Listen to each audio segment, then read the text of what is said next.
and you eat french fries, you get a bunch of trans fats. You're going to have trans fat cells, okay? Because the body cannot manufacture omega-3s. It cannot make them. And it will use whatever fat you eat.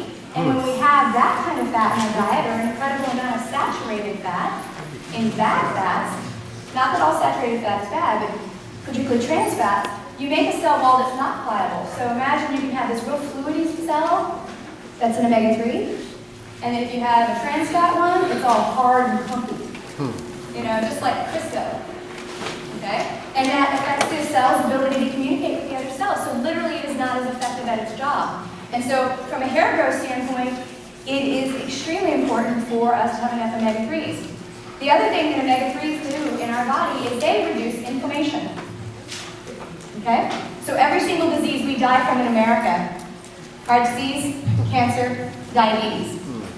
And I would throw autoimmunity in there because we have more people with autoimmunity than those diseases combined. They're just all looked at separately. They are all a form of inflammation, just different forms. And omega-3s on every single level and every single part of the body reduce inflammation. And hair loss, or the follicle growing less and less, is also a form of inflammation. It's inflammation at the follicle. So if your hair is you're losing hair, or you're seeing less hair growth, a lot of times it could be that you have inflammation that is in the body, but is also expressing itself on the scalp. Okay, so omega-3s are really, really important. So let's talk a little bit about hair loss, okay? Because a lot of times there can be a lot of reasons why we experience hair loss. Anybody have any ideas? Stress? Heredity? Thyroid dysfunction for sure. DHT, awesome. Okay, so those are a lot of biggies. All right, so we can experience hair loss for lots of things. You can even experience hair loss right after giving birth to a baby. You're like, how awesome is that? And all of a sudden you're like, oh. I don't have any kids because I didn't start very much to begin with, so I'm afraid of that. So let's talk a little bit about the hormones. So this is one of my specialties. I work with digestive disorders, autoimmunity, and hormonal imbalance because I love biochemistry. So we look at it, and one of the first things we look at is if you're experiencing hair loss, the first thing we look at is thyroid function. Okay? Because if your thyroid is running slow, you won't grow hair and you will start to lose your hair fairly rapidly, actually. And a lot of times that's how women see it first. They're like, wait a minute, something's going on here.